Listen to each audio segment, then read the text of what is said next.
Bonjour et bienvenue sur la cuisine d'Iloucha, j'espère que vous allez bien les amis. Aujourd'hui, je vous propose de succomber à l'harmonie des saveurs avec un tagine d'agneau pruneau accompagné de la légèreté de la céphate de vermicelle. On va commencer dans un premier temps par préparer le tagine. Dans une marmite croquante, je vais mettre de l'huile d'olive et du beurre et je vais faire colorer des morceaux d'agneau. J'ai pris du gigot d'agneau que j'ai découpé en petits morceaux. Je vais les laisser colorer et je vais découper l'oignon et l'ail. Alors, je vais utiliser un hachoir manuel, quand vous pouvez les couper à l'aide du couteau.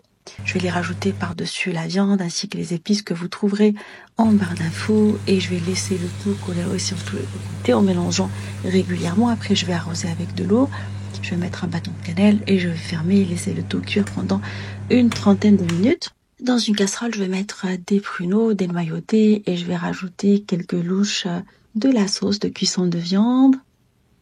Alors, je vais mettre du sucre pour la caramélisation des pruneaux, un bâton de cannelle, je vais parfumer avec de la fleur d'oranger et laisser le tout cuire pendant une dizaine de minutes en mélangeant de temps en temps. Je vais laisser pendant 15 minutes jusqu'à réduction de la sauce.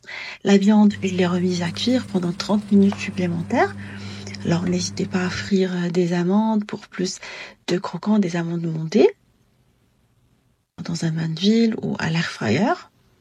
On passe à la cuisson des vermicelles. Alors dans un grand plat, j'ai disposé les vermicelles et je vais les enduire avec de l'huile de table.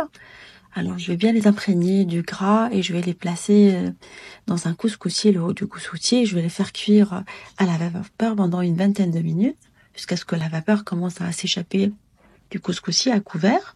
Après ce premier passage, je vais transvaser les vermicelles dans un grand plat. Je vais verser l'eau bouillante par-dessus. Et je vais bien mélanger pendant 2 minutes avant de les transvaser dans le haut du couscoussier. Il faut bien les égoutter en secouant légèrement le couscoussier. Rajouter une petite cuillère d'huile de table ainsi que des raisins secs et les remettre à cuire pendant une vingtaine de minutes supplémentaires. Après, je vais les transvaser dans le grand plat. Je vais bien les séparer, rajouter du beurre, du sucre glace et bien les imprégner du beurre et du sucre glace avant de passer au dressage des vermicelles au raisin sec. J'ai utilisé un plat tagine pour un dressage à la marocaine. Voilà, vous essayez de former un dôme. Alors, je vous ai déjà préparé la même recette avec des vermicelles, ce fameux foulard enterré avec la viande et avec du poulet. Je vous laisserai le lien. Alors, on va procéder à la décoration avec du sucre glace et de la cannelle pour rappel. On va utiliser également les amandes frites qu'on a réalisées tout à l'heure. Pour la décoration, alors je fais une décoration très traditionnelle. Et pour la viande et les pruneaux, alors je vais mettre les pruneaux à part dans un plat de présentation. Et je vais mettre la viande nappée de la petite sauce. Voilà, je vais dresser les pruneaux par-dessus. Je vais les saupoudrer avec des graines de sésame.